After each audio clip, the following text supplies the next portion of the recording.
1절에 이런 말씀을 합니다. 레위의 증손 고아의 손자 아살의 아들 고라와 루벤의 자손 엘리압의 아들 다단과 아비랍의 벨렛의 아들 온이 당을 짓고라고 되어 있습니다. 지금 40년 광야 생활, 젖과 꿀이 흐르는 그 시간을 이제 광야에서 40년 동안 보낼 때 모세에게 위기가 옵니다. 소위 말하는 리더십의 위기가 옵니다. 모세가 시내산에 십계명을 받으러 올라갔을 때 40일 동안 생사를 알 수 없었을 때 이스라엘 백성들은 그 밑에서 우리를 애굽 땅에서 이끌어낸 신 하나님을 만들자 해서 만드는 것이 금송아지였습니다.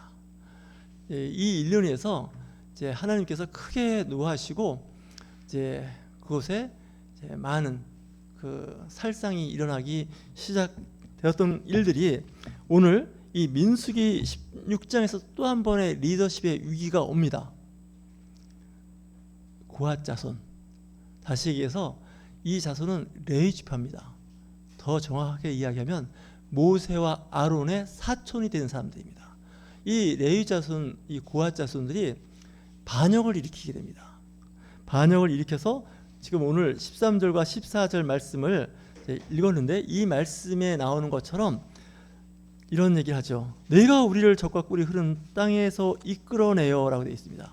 이 얘기는 모세, 아론, 당신들 우리가 애굽 땅에서 잘 먹고 잘 살았는데 우리를 그런 곳에서 이끌어내어서 광야에서 고생시키고 있다라고 지금 불평불만을 하는 겁니다. 이제 하나님께서 말씀하신 젖과 꿀이 흐르는 땅은 가나안 땅인데 이 오늘의 그 문제를 일으켰던 이 고라 자손들은 뭐라고 이야기를 하냐면 젖과 꿀이 흐르는 땅이 애굽 땅이라는 거예요. 애굽 땅, 그 좋은 땅, 나일강 그 델타 삼각지에서 잘 먹고 잘 살았는데 너희들이 나와 우리 민족을 이끌어내서 지금 이렇게 고생을 시켜도 되느냐라고 항의하는 겁니다. 다시 얘기해서 이 광야에서 40년이라는 세월을 보낸 과정에서 너무나 힘들고 그러니까 우리를 광야에서 죽이려 하느냐라고 항의하는 거죠. 그러면서 네가 우리 가운데 왕이 되려고 그런 거 아니냐. 이 광야에서 정말 우리를 고생시키고 정말 좋은 곳에 있던 우리가 나와서 이 고생을 시킨다는 건 이건 문제가 심각한 거다 라고 이야기하는 거죠. 그러니까 모세의 리더십을 대항하는 거예요. 나 당신들 못 따라가겠다는 거예요. 하나님 말씀하신 젖과 꿀이 흐르는 땅 너네들이 가라. 우리 다시 애굽 땅으로 가겠다. 그러니까 젖과 꿀이 흐르는 땅을 복지라고 이야기한다면 이 복지를 이 사람들은 애굽 땅을 얘기한 거예요. 여기서 애굽 땅은 세상을 상징하는 거예요. 나 예수 믿기 전으로 가겠다는 거예요. 예수 믿기 전에 나 잘 먹고 잘 살았어. 행복했어. 놀고 마시고 마시고 세상 향나게 잘 살았는데 내가 예수 믿고 하나님의 백성이 되고 예수 그리스도를 영접하는 순간 나는 너무 재미없다는 거예요. 광야 같은 삶을 산다는 거예요. 천국을 가는 곳이 젖과 꿀이 흐르는 가나안 땅이에요. 우리는 천국을 가는 그 가나안 땅에 가는 곳에 너무나 힘든 거예요. 광야에서 먹을 것도 없고 마실 것도 없고 있어도 아직 풍족하지가 않은데 그 나일강 강변에는 항상 물이 흐르고 농사가 있으니 그곳에서 열대 과일을 다 먹을 수 있었어요. 그래서 한탄하는 거죠. 마치 이 시대에 신앙생활 하다가 신앙생활 버리고 세상으로 가버린 그런 사람들하고 여기서 비교가 되는 거예요. 그러면서 14절에 이런 얘기하죠. 이뿐 아니라 내가 우리를 젖과 꿀이 흐르는 땅으로 인도하여 드리지도 아니하고 라고 했습니다. 40년 동안 세월이 지루하니까 이거 뭐야 이거 열흘이면 충분히 갈 수 있는 거리를 지금 1년도 아니고 40년 동안 지금 이 안에서 방황하게 만들고 그러니 이거 어떻게 된 거냐. 네가 말하는 젖과 꿀이 흐르는 땅이 저 가나안 땅이라면 빨리 인도해야 될 거 아니냐. 이렇게 항의를 하는 거예요. 이 60만 탈출한 이 60만의 그 백성들이 지금 분열이 일어나는 거예요. 교회 공동체나 어느 신앙 공동체에 분열을 일으키는 사람들이 있어요. 합심하여 함께 해도 될까 말까 하는데 이 고라의 그 자손과 같은 그런 사람들이 있는데 알고 봤더니 레위 지파예요. 같은 하나님의 그 제사를 담당했던 레위 지파가 반란을 일으키는 거죠. 그러면서 당신들이 이끌어내려고 하는 것이 정말 우리가 갈 곳이 아니라는 거예요. 고생스럽다는 거예요. 차라리 세상으로 돌아가는 것이 좋겠다라고 이야기를 하는 거죠. 그러면서 이 레위 지파에게는 분깃이 없어요. 그 12지파에 흩어져서 같이 녹아서 사는 사람들이에요. 그러면서 그것도 이제 반항하는 거죠. 밭과 포도원도 우리에게 기업으로 주지 아니하니. 사실 맞는 얘기죠. 여러분들은 레위 지파입니다. 하나님의 택하심을 받은 제사장 직분이니 그곳에서 사십시오. 우리 땅도 없고 포도밭도 없고 이게 뭡니까? 12지파한테는 다 땅과 함께 밭과 포도나무 과수원, 대추야자 과수원, 야자나무 과수원, 보리를 심을 수도 있고 밀을 심을 수 있는 땅을 주고서 우리는 뭐냐 이거예요. 사실 우리가 자세히 들여다보면 그럴 만도 해요.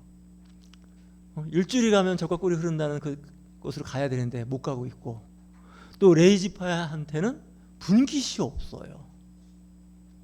그들이 걷는 11조와 각종 헌물로 살게 돼 있고, 그 받은 헌물과 함께 하나님께 드려지는 양과 염소, 송아지를 하나님께 드리는 제사를 담당했기 때문에 분깃이 없는 거예요. 가만히 생각하니까 차라리 애굽 땅에서 살던 때, 그때는 그런 게 없으니까 우리 그때가 더 좋아하는데 이게 뭐냐 이렇게 항의를 하는 거죠. 인간적인 생각과 마음을 갖고 보면 너무나 당연한 거예요, 사실은. 그러면서 모세의 리더십을 갖고 대항하는 거예요. 모세 그리고 대제사장 아론, 당신들 이러면 되겠습니까? 이게 뭡니까? 좀 하려면 좀 똑바로 하시오, 이렇게 해야 되는 거죠. 그러면서 이렇게 얘기하죠. 내가 이 사람들의 눈을 빼려드냐? 우리가 올라가지 아니겠다. 우리 걸 다 탈탈 털어서 네가 가져가려고 하냐? 왕이 돼서? 이거 아니지 않냐? 나 안 간다. 이렇게 이제 그 반항하는 거죠. 참 이게 사실 어려운 얘기예요. 힘든 얘기예요.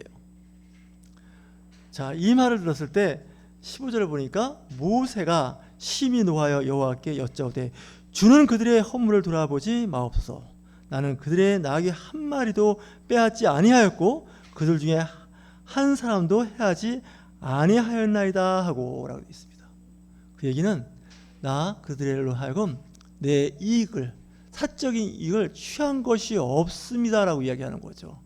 오해했다는 거예요. 니들이 왕이 돼갖고 나의 눈을 빼간다는 거예요. 눈이란 건 뭐예요? 우리 몸에서 가장 중요한 지체예요. 우리의 재산과 우리가 가진 소유를 네가 뺏어가서 왕이 되는 거 아니냐, 이렇게 항의하는 거예요. 그러니까 모세가 너무 기가 막힌 거예요. 나 당신들한테 정말 요즘 말하면 토끼 한 마리, 염소 한 마리 뺏은 거 없다는 거예요. 그러니까 리더십에서 굉장히 큰 위기를 느끼고 있는 거죠. 그러면서 이제 고라에게 이야기하죠. 하나님께 나와서 한번 하나님 앞에 진검승부를 해보자는 거예요. 누가 참 하나님의 그 임재 가운데 사역을 하는 사람인지 한번 해보자는 거예요. 이게 사실 리더십에서 굉장히 큰 위기거든요. 자, 정말 리더십의 그 위기, 영적 리더의 그 위기를 우리는 보고 있는 것입니다. 레위 지파의 일부와 루벤 지파의 일부, 거기에 동조하는 세력들이 모세와 아론에게 항거하는 거죠. 이 모세가 40년 광야 생활을 너무 험하게 보냈어요. 장기간 그들과 함께 이제 광야 생활을 하면서 많이 지치고 어려웠어요. 목이 말라, 물을 달라, 먹을 것이 없다, 이런 그 생활에서 어떻게 보면 필수품이겠죠. 절대적인 필수품 공급해달라. 하나님께서 함께 하셔서 고기가 먹고 싶다는 메추라기를, 만나를 그리고 바위에서 샘물을, 그리고 낮에 그 뜨거운 그 광야에 그늘이 없는 데서는 낮에는 구름 기둥, 밤에 그 추운 아주 영하로 떨어지는 아주 추운 그런 광야에서 밤에는 불기둥으로 그들을 인도하시고 보호하신 하나님, 그걸 날마다 경험하면서도 불평불만이 있는 거예요. 그래서 이 불평불만이 있다는 것은 하나님 앞에 죄를 짓는 거예요. 하나님 앞에 대항하는 거예요. 하나님의 세계에서의 감사가 없는 거예요. 왜 사람들이 유혹에 빠지고 시험에 들으냐? 그 안에 감사가 없는 거예요. 감사가 없으니 기쁨이 없는 거예요. 소유가 많고 적음에도 기쁨과 감사가 좀 달라질 수는 있지만 그리스도인들은 없어도 감사할 줄 아는 거죠. 행복해하는 거죠. 믿지 않는 사람들이 볼 땐 저들은 좀 약간 좀 이상하다, 저 정도 했으면 정말 하나님 원망하고 교회 안 다니고 세상으로 갈 것 같은데 여전히 그 믿음 신앙 잘 지키는 거죠. 성도가 시험과 환난을 당했을 때 거기서 그 사람의 신앙의 믿음의 정도를 알 수가 있어요. 믿음이 약한 사람들은 거기서 흔들려 버려요. 하지만 믿음이 굳센 사람은 흔들림이 없습니다. 마치 반석 위에 지은 집은 비바람이 불고 창수가 나도 흔들림이 없이 그 집의 상태는 잘 보존되어 있어요. 요즘에 그 지진이라는 것을 이제 우리가 영상으로 보게 되는데, 집을 잘 지은 집들은 정말 그 강한 지진에도 그 집이 흔들리긴 합니다. 하지만 무너지지가 않습니다. 근데 그 집이 내진 시설이 안 된 집들은 어느 정도는 견디다가 그 더 센 지진, 계속되는 그 여진으로 인해서 무너지는 것을 우리가 볼 수가 있습니다. 우리 믿음도 마찬가지입니다. 그 믿음이 반석 위에 잘 세워진 믿음은 흔들리면 흔들릴 수는 있습니다. 하지만 무너지지는 않습니다. 어느 정도의 그 강도, 어느 정도 센 지진이 오느냐는 우리가 더 봐야 되겠지만 흔들림이 없어요. 욥이라는 사람이 자기가 가지고 있는 소유를 다 잃어버립니다. 심지어는 아내와 가족도 자기를 다 떠나버려요. 재산 다 없어졌습니다. 거기다가 온몸에 질병이 생겼는데 그 피부병은 너무너무 가려워서 그 가려움을 견디다 못해서 정말 사금파리 같은 그 기왓장 같은 그런 거친, 마치 요즘 말하면 샌드페이퍼 같은 거겠죠. 그걸로 긁을 정도였어요. 그래도 그가 하나님을 향하는 그 마음은 변함이 없다는 거예요. 생명을 주신 이도 하나님이시고 거둬가시는 도 하나님이시고 내게 축복을 주셔서 나는 자녀와 세상에 부를 주신 분도 하나님이시고 그 모든 걸 다 가져가신다 하더라도, 심지어는 건강을 다 가져가신다 하더라도, 목숨을 가져간다 하더라도 내 것은 없습니다라고 고백했던 욥. 그 신앙, 그 믿음이 얼마나 대단할까요? 마귀는 그 사람의 믿음을 자꾸 흔듭니다. 이런 일 저런 일로 흔들어요. 인생의 불행을 통해서 그 사람을 흔들어대는데 흔들림이 없는 거죠. 나중에 어떻게 될까요? 마귀가 떠나요. 두 손, 두 발 다 들고 아니 포기하고 가요. 쉽지는 않지만 하나님께서 욥과 함께 하셨다는 거예요. 그 임마누엘의 그 믿음, 임마누엘의 성령이 욥을 지켜준 거예요. 하나님께서 지켜주시는 사람은 흔들려도 무너지지 않습니다. 여러분 어려움이 있을 때 성령 하나님이셔 내 믿음 지켜주시옵소서. 세상의 각종 유혹으로부터 내 마음을 붙잡아 주시옵소서. 내 주변 환경은 열악하고 사방에 나를 비웃고 조롱하는 이들이 입만 열면 나를 욕하고 하지만 내 신앙, 내 믿음은 흔들림이 없이 나아가고 있습니다.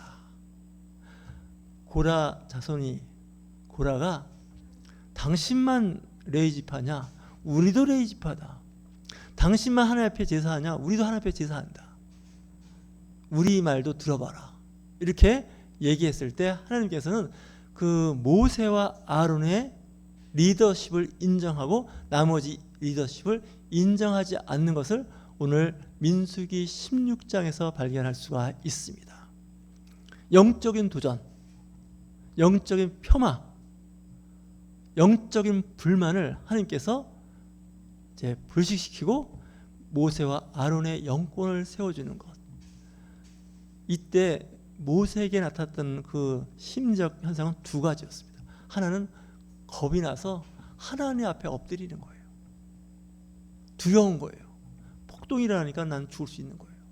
또 하나는 분노예요. 내가 잘못한 게 없다는 거예요. 내가 사사로이 취한 것이 없다는 거예요. 그럼에도 불구하고 저들이 나를 오해했다는 거예요. 마치 우리가 너희들의 왕이 되어서 착취하고 갈취하려고 하는 세상의 악한 지도자로 보았다는 거죠. 설사 그렇게 됐다면 모세가 회개했을 거예요. 근데 모세는 그러지 않았다라고 이야기하는 거예요. 우리가 영적 생활할 때 특히 조심해야 됩니다. 하나님의 나라의 리더십을 잘 보셔야 합니다. 때로는 내 생각과 내 뜻이 안 맞을 수가 있고요. 내가 목표한 것이 안 맞을 때가 있다 할지라도 하나님 앞에 내가 섰을 때 하나님의 그 영적 권위에 도전하지 마십시오. 이들이 결국 사망에 이르게 되는 재앙을 당하는데 자기뿐만 아니라 자기 가족, 후손까지 저주를 받는 거예요. 하나님의 영적 리더십에 도전했던 이들의 종말을 이야기하는 거죠. 하나님께서 약속하신 것은 틀림없이 이루어질 거예요. 근데 중간에 힘들고 어렵고 시간이 자꾸 지체되니까 그때마다 사람들이 불평불만이 많아지기 시작하는 거예요. 그래서 나오는 행동이 뭐냐? 영적으로 권위에 도전하게 되는 거죠. 저와 여러분, 하나님의 나라가 적과 꿀이 흐르는 가나안 땅입니다.